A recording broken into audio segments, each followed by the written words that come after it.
दोस्तों आप जरा सोच कर देखिए, जब कानून का रक्षक ही भक्षक बन जाए तो क्या हो। आज की जो सच्ची घटना है इसमें भी कुछ ऐसा ही हुआ है। स्क्रीन पर आपको एक महिला नजर आ रही होगी। इनका नाम है किरण सिंह। इनकी शादी होती है विनोद नाम के एक शख्स से जो कि सीआरपीएफ में तैनात थे। शादी के बाद दोनों के बीच आपसी तनाव हो जाता है, लड़ाई झगड़ा शुरू हो जाता है। उसके बाद किरण सिंह इनके ऊपर दहेज प्रताड़ना का केस दर्ज करवाती है और कहती है कि मुझसे दहेज की मांग की जा रही है और मुझसे आए दिन मारपीट किया करते हैं। अब इस बीच जब कंप्लेंट फाइल करवाती है तो उस केस की जांच के लिए एक अधिकारी तय होता है और जो जांच अधिकारी था अंकित यादव, जो कि किरण सिंह अपने पति को छोड़ के अलग रह रही थी। इसी बीच जो जांच अधिकारी था, या यूं कहें इंस्पेक्टर था, इन्वेस्टिगेशन ऑफिसर जिसे कह सकते हैं, उसके बीच उसकी दोस्ती बढ़ जाती है और फिर वह दोस्ती प्यार में बदल जाती है। दोनों रिलेशनशिप में रहने लगते हैं। लेकिन अचानक से अंकित यादव एक दिन फैसला करता है कि मुझे इस किरण सिंह को रास्ते से हटाना होगा और वो किरण सिंह को जान से मार देता है, उसका मर्डर कर देता है। मर्डर करने के बाद उसकी बॉडी को पूरी तरीके से न्यूड हालत में फेंक देता है। जब पता चलता है, पुलिस इसकी जांच करती है, तो अंकित यादव जो दरोगा था वो इस कत्ल में पकड़ा जाता है। लेकिन जो कत्ल की वजह थी वह वजह बड़ी हैरान कर देने वाली थी। हम इस वीडियो में वही जानने की कोशिश करेंगे कि आखिर क्यों किरण सिंह ने अपने पति पर केस दर्ज करवाया और उसके बाद ये दरोगा के साथ रिलेशनशिप में आई और इन दोनों के बीच में ऐसा क्या हुआ कि दरोगा अंकित यादव ने इसका मर्डर कर दिया और खुद कातिल बन गया। नमस्कार दोस्तों, मेरा नाम है विकास गौर और आप देख रहे हो क्राइम जोन 24। यूपी की एक जगह है हमीरपुर और हमीरपुर थाने में एक दरोगा होते हैं अंकित यादव। 2023 की बैच के दरोगा थे और 2024 में इन्हें महोबा में पोस्टिंग मिल जाती है। महोबा के बाद करवाई थाना में तैनात हो गए। अब ये जिस थाने में तैनात थे वहां पर बहुत सारे केसेस आ रहे थे। इसी बीच एक केस आता है और वो केस था किरण सिंह का। किरण सिंह जो करवाई की ही रहने वाली थी और बताया जा रहा है कि उनका आपसी विवाद है। तो कई बार पुलिस वाले कंप्लेंट फाइल करने से मना कर देते हैं और कहते हैं कि ये आपका फैमिली मैटर है, इसे आप घर पर ही सुलझा लीजिए। लेकिन उनके जो पिता थे उन्होंने बड़े गंभीर आरोप लगाए। उन्होंने कहा कि ये जो इसका पति है सीआरपीएफ में तैनात है जिसका नाम विनोद है और यह एक दिन किरण के साथ मारपीट करता है। किरण को जबरदस्ती कह रहा था कि 2 लाख रुपए लेकर आओ और एक ब्रेजा गाड़ी लेकर आओ, नहीं तो तुम्हें घर में नहीं रहने देंगे। और इस लड़की के साथ बहुत ज़्यादा मारपीट की गई थी जिससे किरण सिंह परेशान हो जाती है और परेशान होने के बाद सीधे पुलिस स्टेशन पहुंचती है और जो सीआरपीएफ अधिकारी उनके खिलाफ यानी विनोद कुमार के खिलाफ कंप्लेंट दर्ज हो जाती है और उनके घर वालों के खिलाफ भी मामला दर्ज कर लिया जाता है। लड़की का मेडिकल वगैरह करवाया जाता है। बाकी जो भी प्रोसेस है वो सभी सिस्टमेटिक तरीके से किए जाते हैं, जिसके बाद किरण सिंह अपना मामला दर्ज करा के घर वापस लौट जाती है।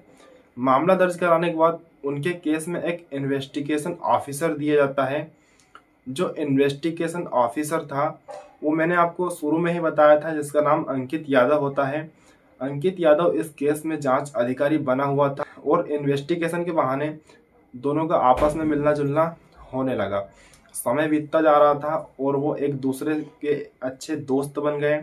धीरे धीरे दोस्ती प्यार में बदल गई और दोनों अफेयर में रहने लगे। और इसी बीच में जो दरोगा था वो भी कुंवारा होता है।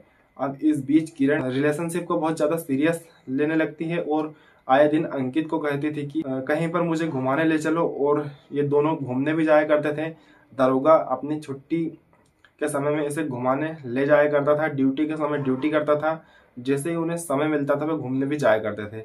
ठीक ठाक समय चल रहा था, लेकिन अब किरण ने डिसाइड कर लिया था कि विनोद को छोड़ना है, यानी जो उसका पति है सीआरपीएफ में उसे छोड़ना है और मुझे अंकित यादव से शादी करनी है।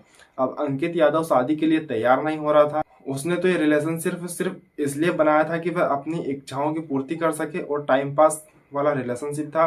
तो अंकित यादव यानी दरोगा शादी के लिए रेडी नहीं होता है। उसके मन में एक सवाल था कि इसका पति के साथ केस चल रहा था, कल को आगे चलकर मेरे साथ भी अगर कोई केस हो गया तो पुलिस थाने जाएगी और मुझे प्रॉब्लम हो जाएगी और मेरी नौकरी भी खतरे में आ सकती है। इस बात को लेकर दरोगा डिसाइड करता है कि मुझे इससे शादी नहीं करनी है। वहीं किरण सिंह ने उसे बार बार कहती थी कि तुम्हें मुझसे शादी करनी पड़ेगी और वो सोचता है इसे पीछा कैसे छुड़वाऊं। तो उसके मन में ख्याल आता है कि अगर मैं इसे ऐसे ही छोड़ूंगा तो ये मेरी भी कंप्लेंट कर देगी। फिर इसके मन में एक आइडिया आता है सोचता है क्यों ना मैं इसको अपने रास्ते से ही हटा देता हूँ, मैं इसका मर्डर कर देता हूँ। अब इस बीच जो अंकित था वो इसको बोलता है चलो एक दिन घूमने चलते हैं, और ये तारीख थी 12 नवंबर की। 12 नवंबर के दिन ये घूमने के लिए जाते हैं। किरण रेडी हो जाती है और जैसे ही ये घूमने के लिए निकलते हैं, दरोगा अपनी कार लेता है और कार से ही घूमने जाते हैं। अब रास्ते में फिर शादी की बात को लेकर झगड़ा हो जाता है। वो कहता है कि मैं तुमसे शादी नहीं कर सकता, मेरे घर वाले नहीं मानेंगे, हमारी जो जाति है वो अलग है, हमारे घर वाले नहीं मानेंगे। तो वो कहती है बाकी सब चीज़ करने के लिए तुम्हारे घर वाले दूसरे कास्ट में अलाउड तुमको कर देते हैं, लेकिन जब शादी की बात आती है तो तुम इनकार कर रहे हो, तुम्हें अलाउड नहीं करते। इसी चीज़ को लेकर दोनों में बहसबाजी होने लगती है, कहासुनी होने लगती है, और दोनों के बीच लड़ाई इतनी ज़्यादा हो जाती है कि अंकित अपनी गाड़ी में एक लोहे की रॉड रखकर रखी थी अंकित ने, उसी रॉड से कम वो 4 से 5 बार उस लड़की के ऊपर हमला करता है। फिर किरण की मौका वारदात पर ही मौत हो जाती है। अब किरण के को पहचाना ना जा सके इसलिए उसका पूरा सामान था वो निकाल लिया जाता है, लड़की को पूरे कपड़े निकाल लिए जाते हैं, लड़की को पूरे न्यूड अवस्था में कर दिया जाता है। फिर उसकी डेड बॉडी को सड़क के किनारे फेंक दिया जाता है। फिर यह दरोगा वापस अपने घर आ गया। अभी तक किसी को कुछ पता नहीं था।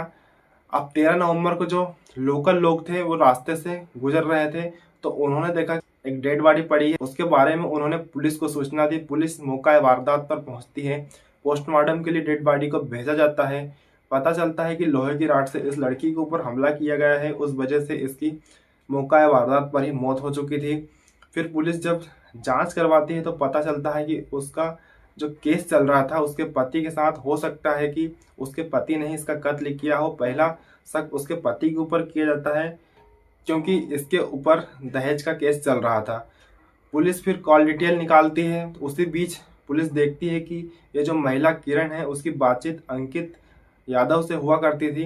पुलिस जाती है और दरोगा अंकित यादव से पूछताछ करती है। वो बोलता है मेरे पास इसके केस की जांच थी, मैं जांच कर रहा था इसलिए मेरी बातचीत हुआ करती थी, ऐसा कुछ भी नहीं है हमारे बीच में। लेकिन ये जो दरोगा साहब थे खुद इतने चालाक थे, इतनी सारी जांच करते थे, मगर इन्होंने एक गलती कर दी थी। इनका जो मोबाइल लोकेशन था वो चालू था, और जिस जगह गए थे, जिस जगह डेड बॉडी मिली थी, वहां पर लोकेशन इनकी मिल जाती है। दरोगा जी की लोकेशन वहां पर चालू रहती है, जिसके बाद ये शख्स सच में बदल गया। इसके पीछे दरोगा का हाथ है। फिर दरोगा की कॉल हिस्ट्री निकाली गई और उसके मैसेज डिटेल खंगाले गए, तो पता चला कि ये दोनों रिलेशनशिप में थे और दरोगा बहुत सारी चीजें छुपा रहा था। फिर पुलिस ने कड़ाई से पूछताछ करना शुरू किया। दरोगा को अरेस्ट किया जाता है। दरोगा ने सब कुछ बता दिया। दरोगा ने बताया कि मुझ पर शादी का दबाव बना रही थी और मैं इससे शादी नहीं करना चाहता था। जब ये अपने पति से परेशान होकर मेरे पास आई थी तो हम दोनों के बीच बातचीत होती थी, और वो बातचीत थोड़ी आगे बढ़ गई और हम दोनों के बीच में कुछ ऐसी चीजें हुई जिसको, और वह लड़की उसे प्यार मान बैठी थी, और वो कह रही थी कि मुझसे तुम्हें शादी करनी पड़ेगी। मैं पूरी तरीके से शादी से मना कर रहा था, मैं शादी नहीं करना चाहता था। जिसके बाद दरोगा सोचता है कि कहीं मैं इसके चुंगल में नहीं फंस जाऊं, इसलिए उसने सोचा कि इसे अपने रास्ते से अलग कर देना बेहतर होगा। इसलिए अंकित यादव जो दरोगा थे उन्होंने इस लड़की की हत्या कर दी। दोस्तों, इस पूरे घटनाक्रम को इस वीडियो के माध्यम से आपको सुनाने का उद्देश्य किसी की भावनाओं को ठेस पहुंचाना नहीं है, किसी की भावनाओं को आहत करना नहीं है, बल्कि आप लोगों को सचेत और सावधान करना है। इस वीडियो के बारे में आपकी क्या राय है और हमारे वीडियो को आप लोग कहां से देख रहे हो कमेंट करके जरूर बताना। मैं मिलूंगा आपसे किसी ऐसी ही सच्ची घटना के साथ। तब तक के लिए आप लोग जहां भी रहो सावधान रहो और सुरक्षित रहो। जय हिंद।